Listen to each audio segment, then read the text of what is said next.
दोस्तों, आपने लोगों को कहते हुए सुना होगा कि भाग्य बड़ा है या पुरुषार्थ। तो आज इस कहानी के माध्यम से जानेंगे कि भाग्य से बड़ा कर्म है, अर्थात पुरुषार्थ। दोस्तों, वो जानने से पहले चैनल को सब्सक्राइब कर बेल आइकॉन को प्रेस कर लीजिए। चलिए शुरू करते हैं। भाग्य से बढ़कर पुरुषार्थ है।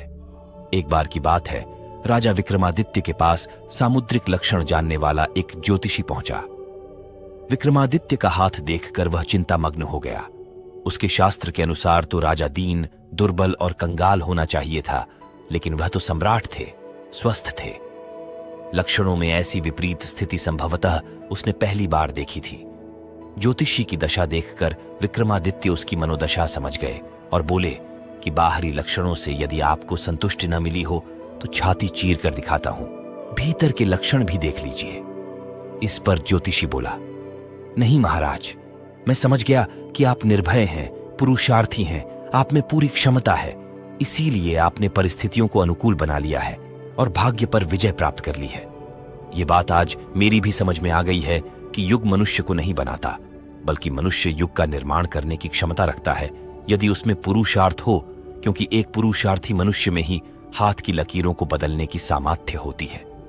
किसी महापुरुष ने कहा है कि स्थिति एवं दशा मनुष्य का निर्माण नहीं करती, ये तो मनुष्य है जो स्थिति का निर्माण करता है। एक दास स्वतंत्र व्यक्ति हो सकता है और सम्राट एक दास बन सकता है। उपरोक्त प्रसंग से ये बातें प्रकाश में आती हैं। हम स्वयं परिस्थितियों को अनुकूल या प्रतिकूल बनाते हैं, अपने विचारों से, अपनी सोच से। जो व्यक्ति यह सोचता है कि वह निर्धन है, तो उसके विचार भी निर्धन होते हैं। विचारों की निर्धनता के कारण ही वह आर्थिक रूप से विपन्न होता है। यह विपन्नता उसे इस कदर लाचार कर देती है कि उसे धरती पर बिखरी संपन्नता नजर ही नहीं आती। नजर आते हैं सिर्फ संपन्न लोग, उनके ठाठ बाट और शानो शौकत जो उसे कुंठित करते हैं, जबकि उनसे प्रेरणा लेकर वह भी संपन्न होने की कोशिश कर सकता है। अतः जरूरत है अपनी सोच में बदलाव लाने की। मन की स्थिति अजेय है, अपराजेय है। उसकी दृढ़ इच्छा शक्ति मनुष्य को विवश कर देती है कि वह किसी की परवाह किए बिना अपने काम को जी जान से पूरा करे, अपनी सामर्थ्य से उस काम को पूरा करे। मनुष्य निर्धनता और संपन्नता का संबंध भाग्य से जोड़ता है। वह सोचता है कि जो सौभाग्यशाली है, लक्ष्य उस पर प्रसन्न रहती है और बदकिस्मती का मारा कोशिश करने बावजूद निर्धन ही बना रहता है। निष्कर्ष, सफलता की मुख्य शर्त है पुरुषार्थ। पुरुषार्थ करने से ही सार्थक जीवन बनता है, केवल भाग्यवादी रहकर नहीं।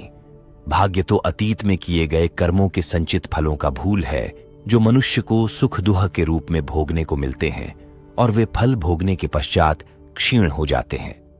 विशेष बात यह है कि भोग करने का समय भी निश्चित नहीं है। ऐसी स्थिति में वह कब तक भाग्य के भरोसे सुख की प्रतीक्षा करता रहेगा। यथार्थ में पुरुषार्थ करने में ही जीवन की सफलता सुनिश्चित है, जबकि व्यक्ति भाग्य के सहारे निष्क्रियता को जन्म देकर अपने सुनहरे अवसर को नष्ट कर देता है।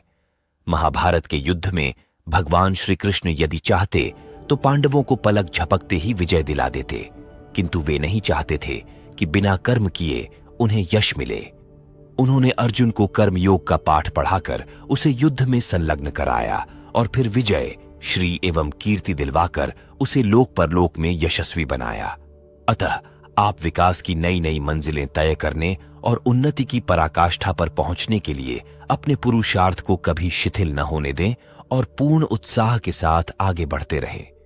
पुरुषार्थ उसी में है जो संकट की घड़ी में निर्णय लेने में संकोच नहीं करता। दोस्तों, यह सीख हमें महाभारत से मिली वेद व्यास जी के द्वारा